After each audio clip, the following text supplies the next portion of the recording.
Hello, and welcome to Rolling Out Star Studio. My name is Porsha Monique, and today we have the beautiful filmmaker, writer, Erica Sutherlin joining us for Star Studio. Welcome to the show, Erica. Hey, what's up? Hello. Hey, what's up? So I'm so excited to talk to you about your film, number one, but number two, your directorial debut. And what a wonderful opportunity to have your film, A Gospel Christmas, with Kirk Franklin, an all-star cast, and so much more. Let's get right on into it. Tell us about this film. Oh my God. It's amazing. I love the journey. So basically, this film is about a young pastor, a young assistant pastor, Olivia, played by Demetria McKinney, who has been living in her mother's shadow, who is also a singing pastor of a mega church. And her mother's name is Pastor Rashard, played by Regina Bell.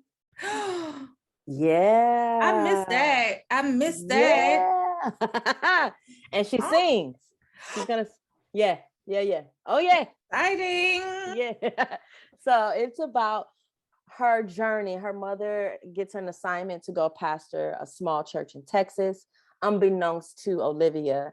So she's kind of like pushed and forced out of the nest to go begin her journey. And so this movie is about her journey to finding her voice as a woman, as a pastor, as a leader.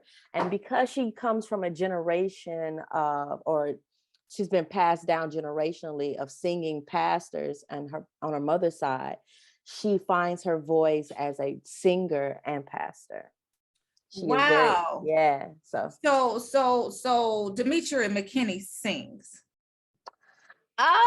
Well, we don't know. We have to see. That's one of the questions Because in the movie. I think she is a singer, like in real life, right? Because of course she's an actress and a singer. Yes, she's currently on Fort Salem, a Motherland Fort Salem. Okay. It's a good show. Trust me. I got hooked. What network is that on? Motherland Fort Salem. I watch it on. We'll have to produce it on Hulu. Yeah. Okay.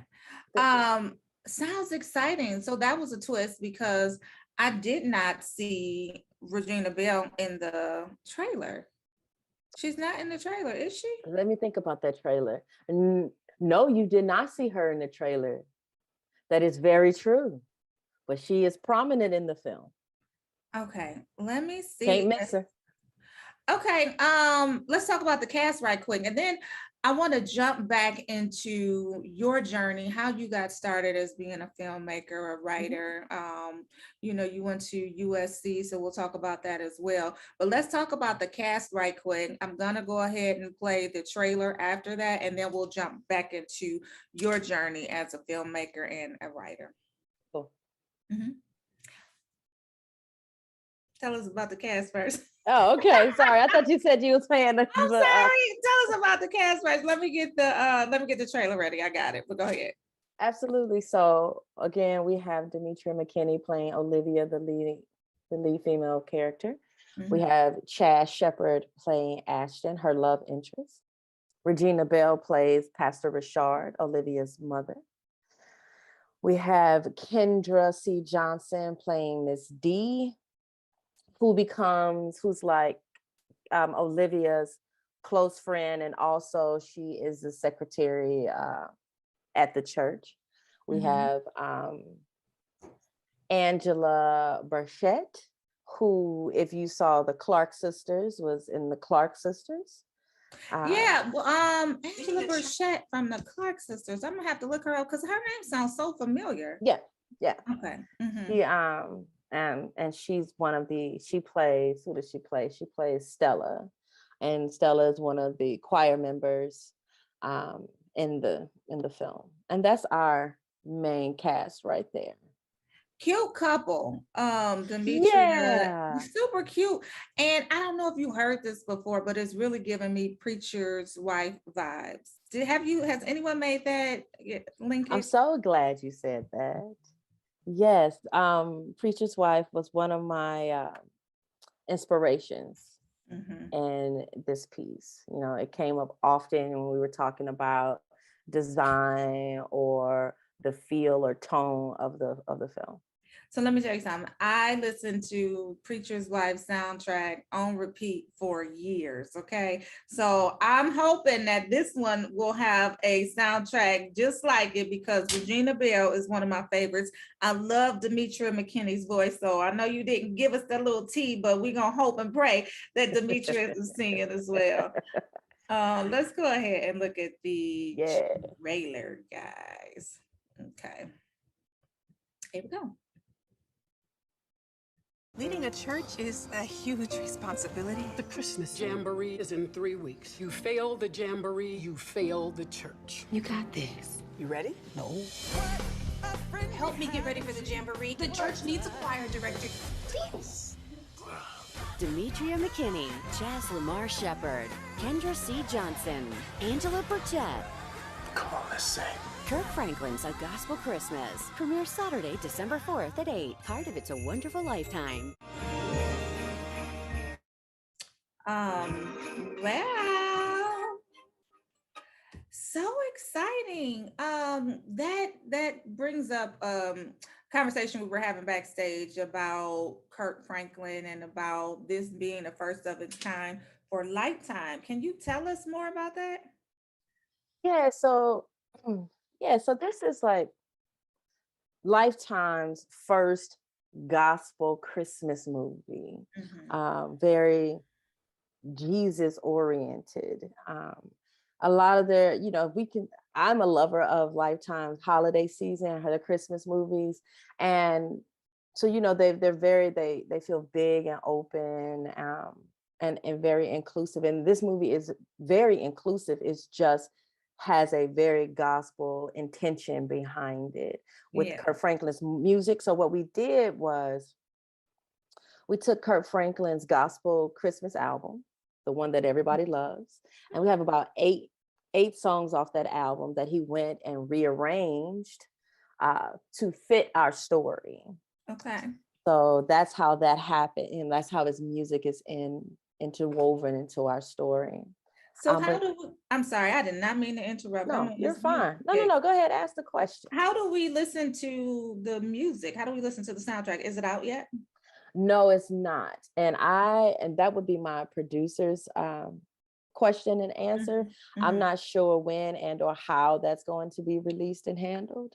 I do know that Kirk Franklin he's been posting that he's working on new Christmas music, but I don't know if the soundtrack for this is coming out like that. Wow. Okay. So exciting. So let's pivot a bit to your journey as a filmmaker and a writer. Let's start from the beginning. When did you discover that you had a love for this? I knew that I wanted to take this journey when I was 18. And I was being groomed to go and to be an aeronautical engineer. And then I took a theater class. You better come through, aeronautical engineer. Y'all see how she just sprinkled that on in there? That's the talk of somebody very intelligent, okay? An aeronautical engineer. Okay, go ahead. Yeah, and I had to take a theater class or a fine arts class, and so I selected theater, and I fell in love with it. It wasn't my first experience in theater. My mother made sure I did all the dance, all of that stuff when I was little, but something about it this time was different. It was finite and real. And I wanted to pursue it. Like I wanted to explore it. So I knew then that I wanted to be an actress. That was my first thought. And so I did everything to be an actress. I went to undergrad. That's how I met Kenneth. I got my BA in performance with a minor in directing. I had my acting career, a lot of theatrical acting. And I always knew in my mind that being an actress wasn't the only thing. Like I had a whole journey ahead of me. I knew that I would eventually direct. I didn't know when or how that was going to look. So I just kept going. And so I started directing theater. And so I've been directing theater and acting for like 20 years. And back in 2014, I co-wrote, and my producer produced a feature. Right, so this is my network debut, but I have one film under my belt in general. Mhm. And I like to call that my teaching tool, my training tool. Like I wrote that movie and I was like, maybe I should go to school for this, learn some things. Mhm. Yeah. Mhm. And so I think it took me a few more years after that, because I was teaching during that time. I was teaching acting, directing, and intro to film at a school like Fame. Remember that movie Fame? I'm gonna live forever. Don't play with Yeah, me. girl. So I taught Yes. at a school like that down here in Florida. And so then I left and I applied to USC. I got accepted. I left everything. I walked away from my career, cashed in all my savings, my 401k. I mean, hard all in, walked away, went to school for 3 intensive years. That gives me so much joy. It fills me with chills, right? To have you really pursue your dream and like give it your all. And now look at you, like you working with some greats, you're Yeah. with Kirk Franklin, you're with a big time network, Lifetime, which by the way, don't get caught on the Saturday with Lifetime on, because you just Because it's a wrap. You might you're as well. just not gonna leave the house. You gonna sit there and you're gonna watch movie after movie after movie after movie after movie. Okay. And Yeah. so I know we're gonna be watching yours like that too. But yeah, and then you got some great actresses and actors as well. So that is phenomenal. Now, you also spent some time with the Director Shadow program. What did that entail? Tell us more about that. Absolutely. So a great friend of mine who is a former executive at Lifetime, Michael Chin, which is how I got the opportunity to direct the project. Mhm. So I met Michael through Tracy Twinkie Bird, who was a huge casting director in Hollywood, and she's also becoming a major force as an executive producer. So I met her through another project that we worked on together while I was in school. She Mhm. introduced me to Michael, and I sat down with Michael, and he was like, "I believe in you. I believe in your talent. Uh, I'm working on some things. When I have something, I'm going to come back around." And, in Hollywood, you're like, "Oh, okay, yay, sure." At Yeah, least, right. I'm on the other end of the spec. I'm not 20 years old. So I know like, that may come around, but I Yeah. won't hold but it did. He showed up. He Yeah. showed up with an opportunity. He was like, "So this is how Lifetime hires new directors. We put them in a director shadowing program. And basically they pair me up with one of their seasoned directors, and I follow or shadow them throughout their entire process of making a project." Mhm. And I did the Death Saved My Life with Megan Good, and the director's name was Seth Jared. So I Okay. shadowed that project, Wonderful. had a great time, learned a lot of things. And then from there, after that was done, we talked, Michael and I, and he talked with his team and his bosses. And they offered me the opportunity. Well, Michael offered me the opportunity to direct A Gospel Christmas. Listen, there's nothing that you can't do when you believe in you, right? Hey, And so your story is so, like I said before, heartwarming. Of you like, listen, I'm betting on me, and I know if I'm betting on me that I can't fail. And so you just followed your dreams, and you did it, girl. And it's given me so much inspiration to hear and to see you as this, beautiful person, all these beautiful experiences, and now you walking in your truth, like you living your dream, and that is a wonderful thing. thank you. I felt like, here's the deal. I have sacrificed so much since I was 18 to do this. You know, I come so far. I'm just at a point where you can't turn back, Yeah. like all right, Erica, so we at this crossroad again. What are you going to do? Yeah, you can keep teaching. Sure, you can. You can retire from teaching. You can go, I can go to another school and get a degree, or I can just cash it all in, walk away, not knowing what's going to show up, how it's going to show up, Mm. how I'm going to be able to afford it. Because, you Mm. know, this debt is real. Mhm. And go. Yeah. And then keep going. Yeah. And just keep going. I gave myself, you know, there's always that side of me that's like, okay, in 3 years, you would like to do this, in 5 years. But also, you know, as they say, tell God your plans. Because I had some plans. And I even had some plans in this before this opportunity showed up. You know, I had some plans. Mhm. It's interesting because what Michael didn't know when he first met me was that I was walking away from directing.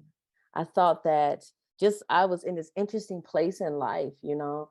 I was in grad school. I was the oldest person in my cohort by 10, 15 years. That I was bamboozled by, because I always thought, you know, okay, you go to grad school, they'll be in their 30s, you know, cool. And then I went there and I was like, oh no, they're 21. When did this happen? What do But I you do? know, you look young. You look super young anyway. So they probably was like, she's 21 too. Okay, maybe 22. You know, so you probably blended in, but I Yeah. understand. But you know, that journey. And so just going through all of those things, and then just being where I was in my life, like having the self-doubt, like creative self-doubt.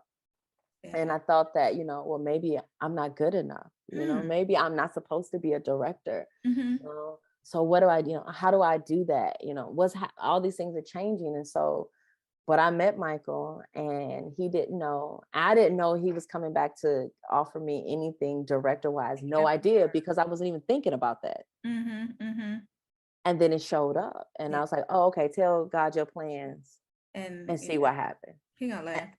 But listen, I wanna touch on something before we continue. You said you had this doubt, right? And you were about to walk away. How did you deal with the doubt? What were some of the things that you did to keep pushing before Michael even showed up? Yeah, so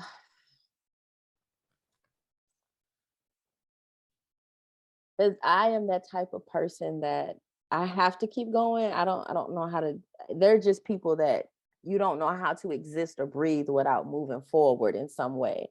So I decided that, okay, I have this doubt here, but this other thing has started to blossom again. Was my writing. And I was like, all right, well, I'll take my energy where I feel, you know, comfortable, and I will infuse it into my writing journey, and I'll do that. You know, I'll do that while I'm processing, figuring this whole directing thing out.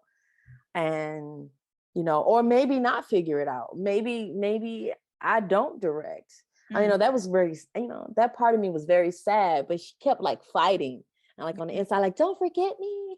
I'm saying you can direct. And I was like, I don't know. I'm feeling like I can't. And so I just started to invest in the writing. And as I was investing in the writing, and the opportunities that I got to do writing wise kept me very close to the director. And in that world of directing and working with the directors and looking at it from that perspective, from the writing perspective out, or the producing perspective, because, you know, I was able, you know, in school, I was a showrunner for a project. And so looking at directing from a producer's perspective. So I always stayed next to the director. And then it came around when it was time for me to be the director. Let's talk about that. So, of course, we said this was your directorial debut, but for those who may not know, let's walk in the day of your director's shoes. What does a director do? What are their responsibilities? Just kind of list out the top ones. Yeah. So the easiest thing to say is the director is the shepherd of the vision. Mm-hmm. So in a day, you can answer 300-400 questions, and they all want an answer. So you have to be able to, one, handle that type of question, those amounts of questions coming to you, and figure out an answer. Even if you don't have an answer, answer it in a way that it sounds like it's an answer. Mm-hmm. But we all know you didn't answer that question, so they'll come back around later. Mm-hmm. You know, Sometimes. Mm-hmm. yeah. You spend, and a lot of the questions that you're fielding are visual questions. Like, what's the vision? What do you see here? How did you want that to go? What should that feel like? So I spend a lot of time wrapped in, when I'm working with my team, Mm-hmm. wrapped in the visual storytelling of the film. Mm-hmm. When I get the opportunity to work with my actors, I get to work inside of the character, Mm-hmm. the scene breakdown, the energetic, the emotional journey of the story. Mm-hmm. So that's what my day looks like all day until I go to sleep. And then I wake up to questions and emails Mm-hmm. and text messages, and being pulled in 13 different directions, or having to deal with 50 different personalities every day, plus your own. Yeah, right. Because you So might not feel a certain way today, but you got to pull it together and you make gotta sure pull it that together. you show up for your team. Yeah. Mm-hmm. And you are the leader, and and the team is the reflection of you. Mm-hmm. Mm-hmm. And you have to remember that. So I think you create how you want your team to move in the day, the energy that you want on your crew or on your set. Yeah. You are the shepherd. Mm-hmm. I love that. You're the shepherd of the vision. Yeah. Shepherd of the vision.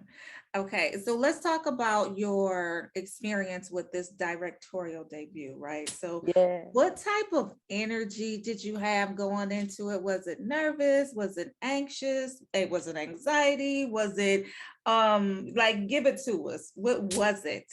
Mm-hmm. Oh my, it was all of those. Mm-hmm. Mm-hmm. So mine is a little interesting, because normally on a Lifetime project, you come in. So what you probably don't know, I only have 15 days to shoot this movie. No, we don't know that. That seems like a real tight timeline. It is. Okay. 15 days, 9 songs, and 96 pages.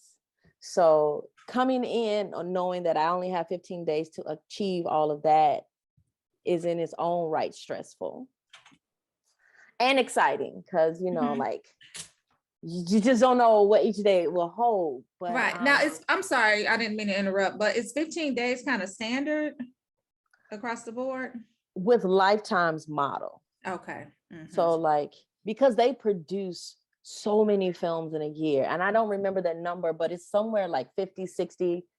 I don't think it's higher than 80, but it's somewhere between that 50, 80 number, like, of films a year. So their production timeline is short. Yeah. So normally you come in, you get about 6 weeks. You get 3 weeks of prep and 3 weeks of shooting, or 15 days of shooting.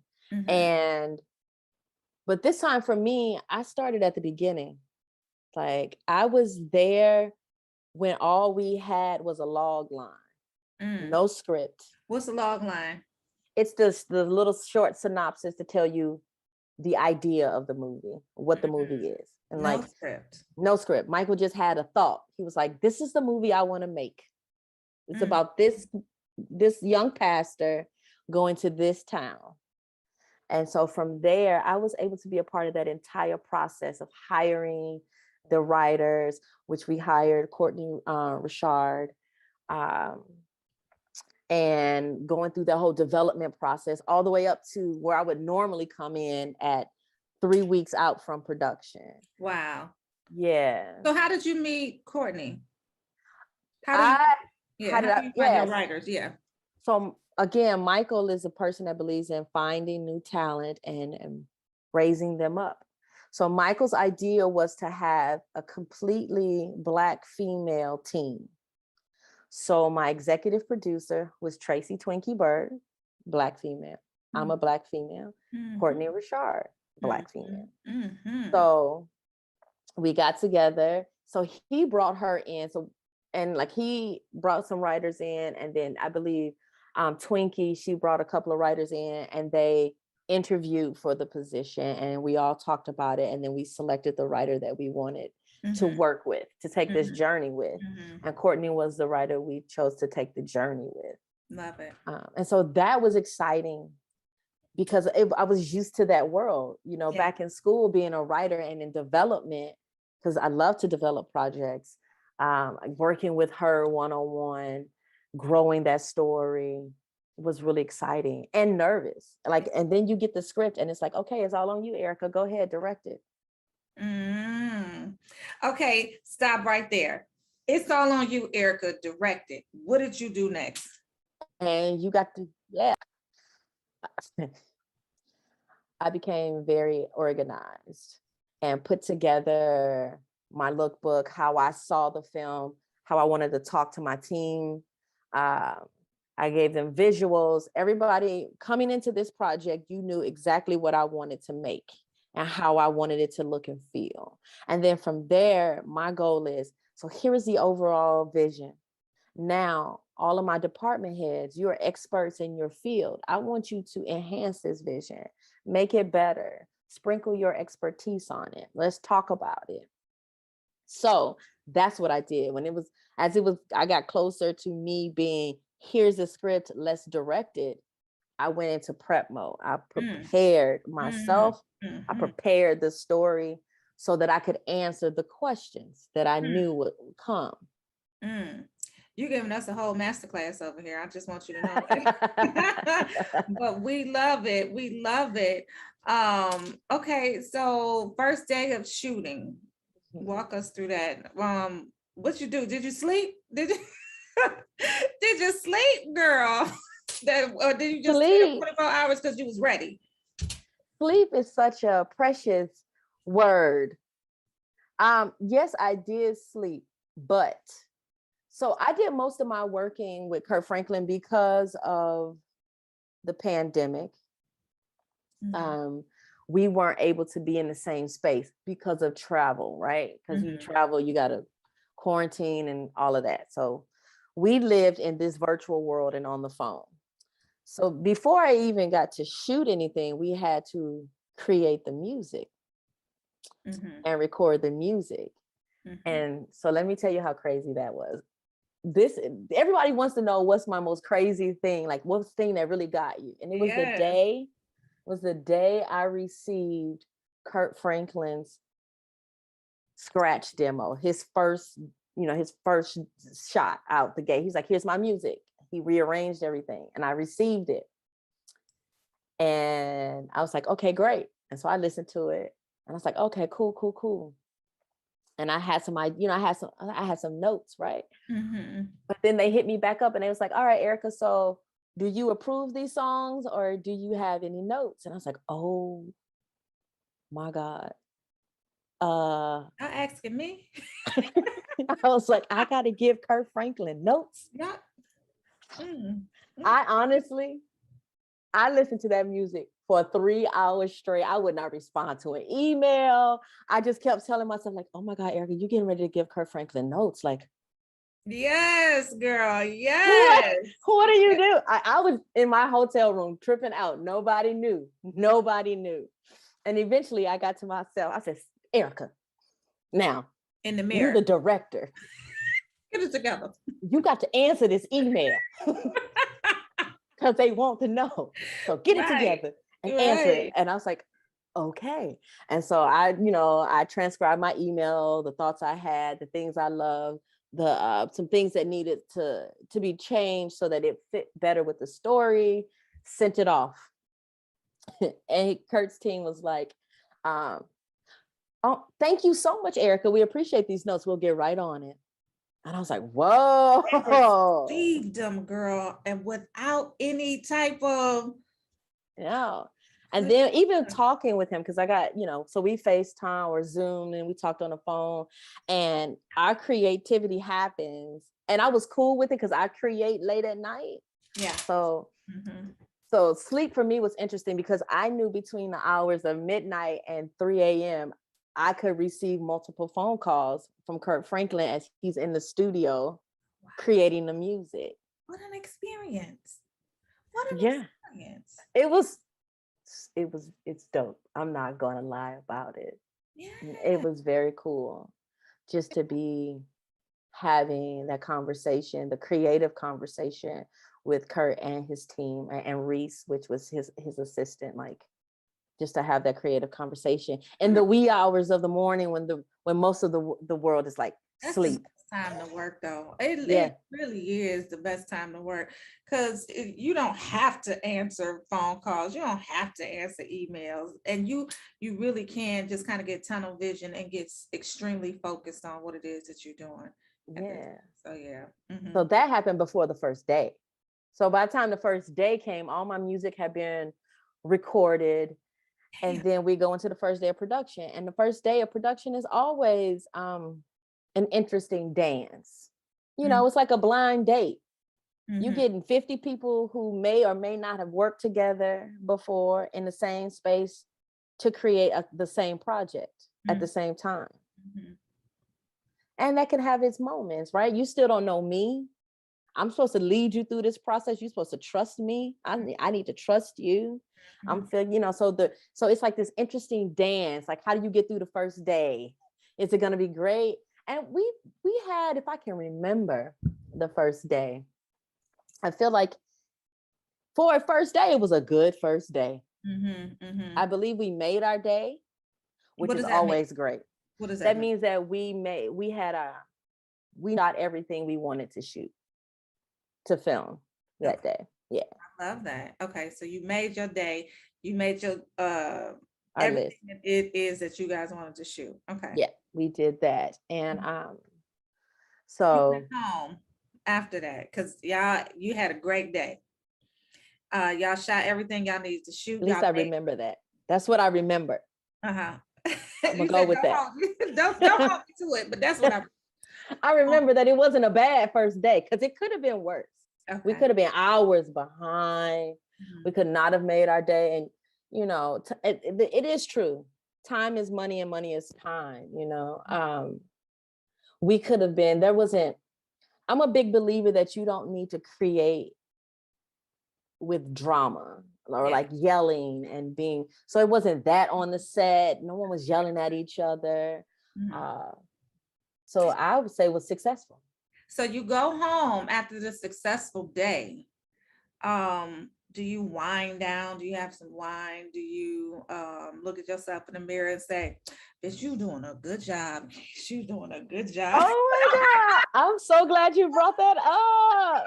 So my producer and I, that's what we tell each other. We were telling each other through, and we still do. Yes, girl. Because honestly, we're still in post. Like, the movie is not yet complete. Okay. But she will just turn to me, or she'll say to me, bitch, you doing a good job, and I'll say it back to her. Because I love that you brought that up. But I got home, and I can't really tell you that I remember the first night. I was probably exhausted. My body was probably hurting. Just being up first, you have to condition yourself to stand up or be up and about for 12 hours. So I'm pretty sure I was crawling to the bathtub, and thinking about how I can make it even better. Like, I always self-assess every day. I'm in the evening. How did I do? How could I be better? What didn't go right? How can I fix that for tomorrow? What do I have for tomorrow? Can we get through the day? And like, all kind of things always pop up. You always,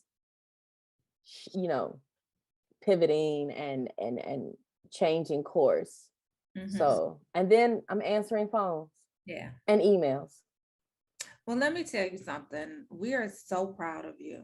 Oh, thank you. And just hearing your journey and your story is so inspirational. I teared up a couple times. I don't know why. I just did because it brings me joy. It's so heartwarming to see that but you bet on yourself and you went for it and now you're actually doing it. And you had notes for Kirk Franklin, It Okay. was crazy. I wake up every day and think about that. Yeah, yeah. I So wake up every day and think about Regina Bell. yeah. And she just wrapped her arms around me. She's so sweet. She's so sweet. And if I'm correct, I believe this is either she's done some smaller things, but this is like her first like big thing. And she just wanted to be perfect. She wanted to be great. And I knew she did. And she was like, she wanted excellence. And it was so precious. And she would call, like, if I was not next to her, I could be off doing something else, but she would tell Ivy, she would like, go find my director. And I would come over and I was like, yeah, what's up? You need something? She's like, I just want you to be here. And am I doing it right? And I'm like, you're perfect. Like, I would tell you if I needed something else. And she was nervous, but it was so buttery and good. And I loved watching this cast. And I can even say the crew. I watched how they took ownership of this film. This is not my film. Like, this most definitely, like I said, I was just a shepherd. It's been so good watching them get so excited. And they tell me, look, Erica, this is not my first film. I've done many films, but I feel like I'm so excited. Like, this is my very first time again, Erica. And that to me is the goodness. Yeah. Or when my hair stylist walks over to me and says, I thought that this was going to be, like, okay, a cute little movie. And I was going to be okay with that. But this is good here. Like, I'm so proud to be on this film. Like, that's for me. That's what I like. I like that. And then I like giving it to the people and watching people watch the work. Yeah. I'm out after. I'm like, done. You got me.